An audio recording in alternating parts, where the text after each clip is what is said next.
Oi, queridos, que a graça e a paz do nosso Senhor Jesus Cristo sejam multiplicadas sobre a tua vida. Estamos aqui para dar continuidade à leitura do livro de Atos. Eu sou a missionária Cláudia Rodrigues e é com muita alegria que eu estou aqui com esse projeto de Deus no coração de ler a palavra com você. E hoje nós vamos ler do capítulo 4 ao capítulo 6. E você que tem acompanhado esse tempo, que tem sido edificado pelo Senhor através dessas leituras, não esquece de deixar o like nesse vídeo, de compartilhar, porque dessa forma nós iremos inspirar outras pessoas, outros irmãos a amarem a palavra de Deus. Amém? Então vamos lá à nossa leitura de hoje.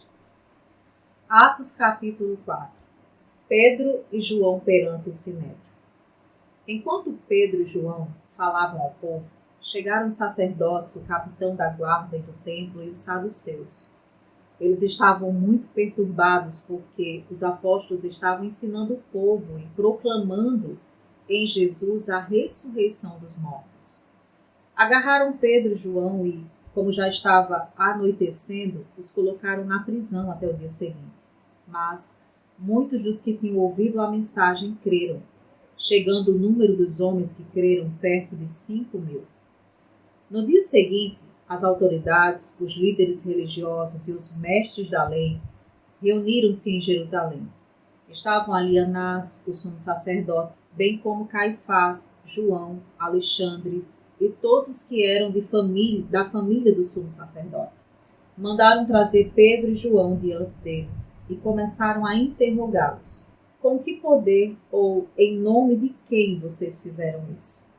Então Pedro, cheio do Espírito Santo, disse-lhes: autoridades e líderes do povo, visto que hoje somos chamados para prestar contas de um ato de bondade em favor de um aleijado, sendo interrogados acerca de como ele foi curado, saibam, senhores e todo o povo de Israel, que por meio do nome de Jesus Cristo, o Nazareno, a quem os senhores crucificaram, mas a quem Deus ressuscitou dos mortos, este homem está aí curado diante dos senhores.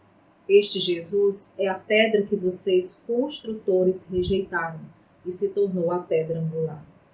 Não há salvação em nenhum outro, pois debaixo do céu não há nenhum outro nome dado aos homens pelo qual devamos ser salvos. Vendo a coragem de Pedro e João e percebendo que eram homens comuns e sem instrução, ficaram admirados e reconheceram que eles haviam estado com Jesus. E como poderiam ver ali com eles o homem que fora curado, nada podiam dizer contra ele. Assim, ordenaram que se retirassem do sinédrio e começaram a discutir, perguntando: o que faremos com esses homens? Todos os que moram em Jerusalém sabem que eles realizaram um milagre notório que não podemos negar. Todavia, para impedir que isso se espalhe ainda mais entre o povo, precisamos adverti-los de que não falem com mais ninguém sobre esse nome. Então, chamando-os novamente, ordenaram que não falassem nem ensinassem em nome de Jesus. Mas Pedro e João responderam: julguem os senhores mesmos se é justo, aos olhos de Deus, obedecer aos senhores ou a Deus. Pois não podemos deixar de falar o que vimos e ouvimos. Depois de mais ameaças, eles os deixaram ir. Não tinham como castigá-los, porque todo o povo estava louvando a Deus pelo que aconteceu, pois o homem que foi curado milagrosamente tinha mais de 40 anos de idade. A oração dos primeiros cristãos. Quando foram soltos, Pedro e João voltaram para os seus companheiros e contaram tudo o que os chefes dos sacerdotes e os líderes religiosos lhes tinham dito. Ouvindo isso, levantaram juntos a voz a Deus, dizendo: ó soberano, tu fizestes os céus, a terra, o mar e tudo o que neles há. Tu falastes pelo Espírito Santo, por boca do teu servo, nosso pai Davi. Por que se enfurecem as nações e os povos conspiram em vão? Os reis da terra se levantam e os governantes se reúnem contra o Senhor e contra o seu ungido. De fato, Herodes e Pôncio Pilatos reuniram-se com os gentios e com o povo de Israel nesta cidade, para conspirar contra o teu santo servo Jesus, a quem ungiste. Fizestes o que o teu poder e a tua vontade haviam decidido de antemão que acontecesse. Agora, Senhor, considera as ameaças deles e capacita teus servos para anunciarem a tua palavra corajosamente. Estende a tua mão para curar e realizar sinais e maravilhas por meio do nome do teu santo servo Jesus. Depois de orarem, tremeu o lugar em que estavam reunidos e todos ficaram cheios do Espírito Santo e anunciavam corajosamente a palavra de Deus. Os discípulos repartem seus bens. Da multidão dos que creram, uma era a mente e um coração. Ninguém considerava unicamente sua coisa, alguma que possuísse, mas compartilhavam tudo o que tinham. Com grande poder, os apóstolos continuavam a testemunhar da ressurreição do Senhor Jesus, e grandiosa graça estava sobre todos eles. Não havia pessoas necessitadas entre eles, pois os que possuíam terras ou casas as vendiam, traziam o dinheiro da venda e a colocavam aos pés dos apóstolos, que o distribuíam segundo a necessidade de cada um. José, um levita de Chipre, a quem os apóstolos deram o nome de Barnabé, que significa encorajador, vendeu um campo que possuía, trouxe o dinheiro e colocou aos pés dos apóstolos. Atos capítulo 5. Ananias e Safira. Um homem chamado Ananias, como Safira sua mulher, também sabendo disso, vendeu uma propriedade.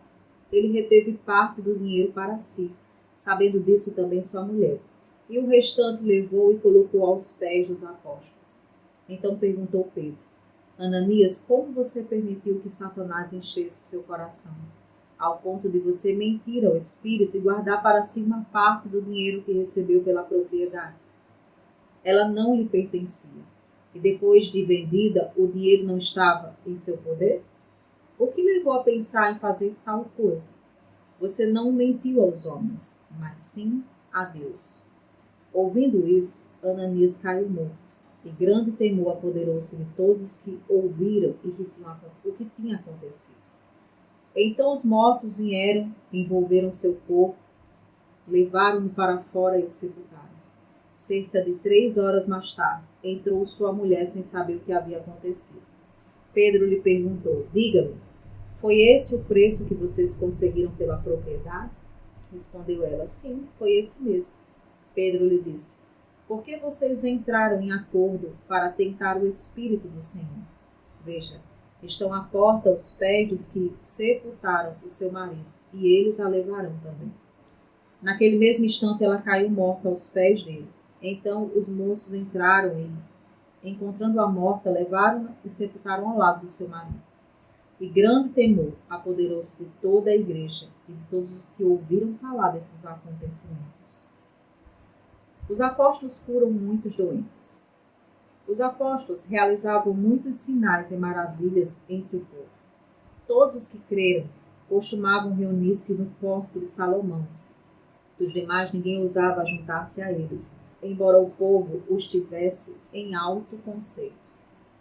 Em número cada vez maior, homens e mulheres criam no Senhor e lhes eram acrescentados, de modo que o povo também levava os doentes às ruas e os colocava em camas e macas, para que, pelo menos, a sombra de Pedro se projetasse sobre alguns, enquanto ele passava. Afluíam também multidões das cidades próximas a Jerusalém, trazendo seus doentes e os que eram atormentados por espíritos imundos, e todos eram curados. Os apóstolos são perseguidos. Então o sumo sacerdote e todos os seus companheiros, membros do partido dos saduceus, ficaram cheios de inveja. Por isso, mandaram prender os apóstolos, colocando-os numa prisão pública. Mas, durante a noite, um anjo do Senhor abriu as portas do cárcere, levando-os para fora, e disse: dirijam-se ao templo e relatem ao povo toda a mensagem desta vida. Ao amanhecer, eles entraram no pátio do templo, como haviam sido instruídos, e começaram a ensinar o povo. Quando chegaram, o sumo sacerdote e seus companheiros convocam o sinédrio, toda a assembleia dos líderes religiosos de Israel, e mandaram buscar os apóstolos na prisão. Todavia, ao chegarem na prisão, os guardas não os encontraram ali. Então, voltaram e relataram: encontramos a prisão trancada, com toda a segurança, com os guardas diante das portas. Mas, quando as abrimos, não havia ninguém. Diante desse relato, o capitão da guarda do templo e os chefes dos sacerdotes ficaram perplexos, imaginando o que teria acontecido. Nesse momento chegou alguém e disse: os homens que os senhores puseram na prisão estão no pátio do templo ensinando o povo. Então, indo para lá com os guardas, o capitão trouxe os apóstolos, mas sem o uso de força, pois temiam que o povo os apedrejasse. Tendo levado os apóstolos, apresentaram-nos ao sinédrio para serem interrogados pelo sumo sacerdote, que lhes disse: demos ordens expressas a vocês, para que não ensinassem neste nome. Todavia vocês encheram Jerusalém com a sua doutrina e nos querem tornar culpados do sangue deste homem. Pedro e os outros apóstolos responderam: é preciso obedecer antes a Deus do que aos homens. O Deus dos nossos antepassados ressuscitou Jesus, a quem os senhores mataram. Suspendeu-o no madeiro. Deus o exaltou, colocando à sua direita como príncipe e salvador, para dar a Israel arrependimento e perdão de pecados. Nós somos testemunhas dessas coisas, bem como o Espírito Santo que Deus concedeu aos que lhe obedecerem. Ouvindo isso, eles ficaram furiosos e queriam matá-los. Mas um fariseu chamado Gamaliel, mestre da lei, respeitado por todo o povo, levantou-se no sinédrio e pediu que os homens fossem retirados por um momento. Então lhes disse: israelitas, considerem cuidadosamente o que pretendem fazer a esses homens.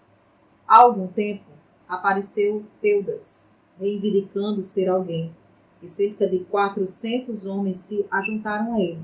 Ele foi morto, todos os seus seguidores se dispersaram e acabaram em nada. Depois dele, nos dias de recenseamento, apareceu Judas, o Galileu, que liderou um grupo em rebelião. Ele também foi morto e todos os seus seguidores foram dispersos. Portanto, neste caso, eu os aconselho: deixem esses homens em paz e soltem-nos. Se o propósito ou a atividade deles for de origem humana, fracassará. Se proceder de Deus, vocês não serão capazes de impedi-los, pois se acham lutando contra Deus. Eles foram convencidos pelo discurso de Gamaliel. Chamaram os apóstolos e mandaram açoitá-los. Depois, ordenaram-lhe que não falassem no nome de Jesus. Eles deixaram sair em liberdade. Os apóstolos saíram do sinédrio, alegres por terem sido considerados dignos de serem humilhados por causa do nome. Todos os dias no templo e de casa em casa, não deixavam de ensinar e proclamar que Jesus é o Cristo. Atos capítulo 6. A escolha dos 7. Naqueles dias, crescendo o número de discípulos, os judeus de fala grega, entre eles, queixavam-se dos judeus de fala hebraica, porque suas viúvas estavam sendo esquecidas na distribuição diária de alimentos. Por isso os 12 reuniram todos os discípulos e disseram: não é certo negligenciarmos o ministério da palavra de Deus, a fim de servir as mesas. Irmãos, escolham entre vocês 7 homens de bom testemunho, cheios do espírito da sabedoria. Passaremos a eles essa tarefa e nos dedicaremos à oração e ao ministério da palavra. Tal proposta agradou a todos. Então escolheram Estevão, homem cheio de fé e do Espírito Santo, além de Felipe, Prócoro, Nicanor, Timon, Parmeias e Nicolau, um convertido ao judaísmo proveniente de Antioquia. Apresentaram esses homens aos apóstolos, os quais oraram e lhes impuseram as mãos. Assim, a palavra de Deus se espalhava, crescia rapidamente o número de discípulos em Jerusalém. Também um grande número de sacerdotes obedecia à fé. A prisão de Estevão. Estevão, homem cheio da graça e do poder de Deus, realizava grandes maravilhas e sinais entre o povo. Contudo, levantou-se oposição dos membros da chamada Sinagoga dos Libertos, dos judeus de Cirene e de Alexandria, bem como das províncias da Cilícia e da Ásia. Esses homens começaram a discutir com Estevão, mas não podiam resistir à sabedoria e ao espírito com que ele falava. Então subornaram alguns homens para dizerem: ouvimos Estevão falar palavras blasfemas contra Moisés e contra Deus. Com isso agitaram o povo, os líderes religiosos e os mestres da lei, e, prendendo Estevão, levaram-no ao sinédrio. Ali apresentaram falsas testemunhas que diziam: este homem não para de falar contra este lugar santo e contra a lei. Pois o ouvimos dizer que esse Jesus, o Nazareno, destruirá este lugar e mudará os costumes que Moisés nos deixou. Olhando para ele, todos os que estavam sentados no sinédrio viram que seu rosto parecia o rosto de um anjo. Glória a Deus! E chegamos ao final de mais uma leitura. Eu espero que esse tempo esteja trazendo para você crescimento e edificação espiritual. Não esquece de compartilhar, de deixar o seu like. E nos encontramos aqui hoje em um dos nossos próximos momentos de oração e com a palavra. E se você nesse momento tem algum pedido que deseja deixar para a intercessão do canal, um pedido de oração, não saia desse vídeo sem escrever nos comentários abaixo. Fica na paz do Senhor. Um forte abraço e até o próximo momento.